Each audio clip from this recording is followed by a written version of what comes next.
मेरा रेप बाप का मेडिकल होगा और अगर साबित ना हुआ तो, और अगर रिपोर्ट में कुछ ना आया तो?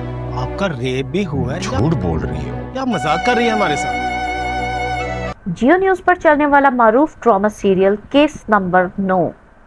क्या सबा कमर यानी सहर का वाकई रेप हुआ है या नहीं? क्या सहर विमेन कार्ड तो नहीं खेल रही? अगर वाकई इंटरकोर्स का अमल पूरा हुआ है, इसमें क्या सहर की अपनी मर्जी तो नहीं थी? सहर का रेप हुआ है या नहीं? क्या दोनों सूरतों में इसने एफआईआर अपने बॉस कामरान को इंतकाम का निशाना बनाने के लिए तो नहीं कटवाई? नाजरीन, जहां तक पहले नुक्ते का ताल्लुक है, क्या सबा कमर यानी सहर का वाकई रेप हुआ या नहीं, ये एक इंतहाई अहम सवाल है। क्योंकि अगर रेप वाकई हुआ तो डीएनए टेस्ट में रिपोर्ट मनफी क्यों आई, यानी रिपोर्ट में रेप क्यों नहीं आया? सबा कमर का कहना है कि रेप हुआ, इसके साथ जिनसी ज्यादती हुई, लेकिन जब रिपोर्ट आई तो वो मनफी थी। ये बात भी इंतहाई अहमियत की हामिल है। सहर को रिपोर्ट आने से पहले ही यकीन क्यों था कि रिपोर्ट मनफी आएगी? क्योंकि वो रिपोर्ट आने से पहले ही कहती रही कि रिपोर्ट मनफी आ सकती है, और अगर रिपोर्ट में कुछ ना आया तो? और ऐसा ही हुआ। चूंकि सबा कमर ये भी नहीं कहती कि इसके बॉस ने इंटरकोर्स के दौरान कंडोम का इस्तेमाल किया, जिसकी वजह से इसको डीएनए टेस्ट मनफी आने का खदशा है।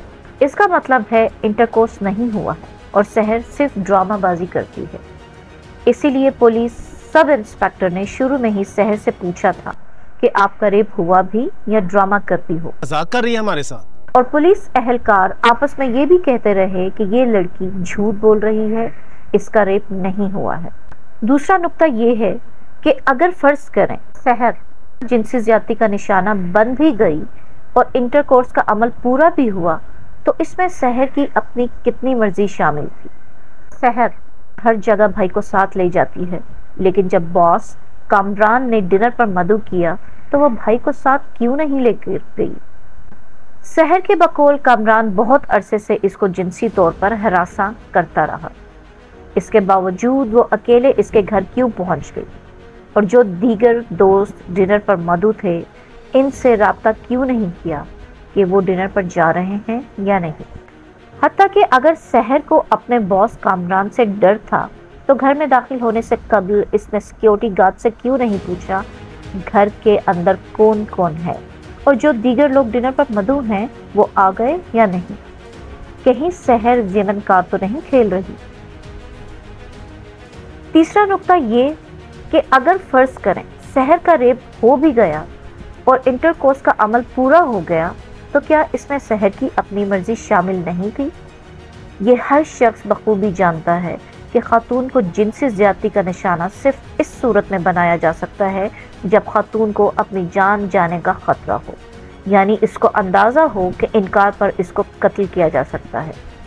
बस सूरत दीगर खातून की मर्जी के बगैर इंटरकोर्स होने का सवाल ही पैदा नहीं होता। अगर सहर जिनसी ज्यादती का शिकार हो गई तो लगता है इसमें इसकी मर्जी शामिल थी और ऐसा इसने कामरान को इंतकाम का निशाना बनाने के लिए किया।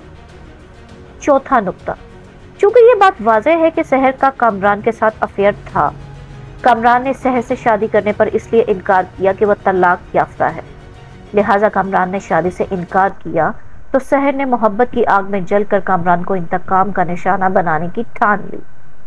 नाजरीन, हमारे तमाम व्लॉग्स देखने के लिए हमारे चैनल करंट टॉक को सब्सक्राइब करके हमें शुक्रिया का मौका दें।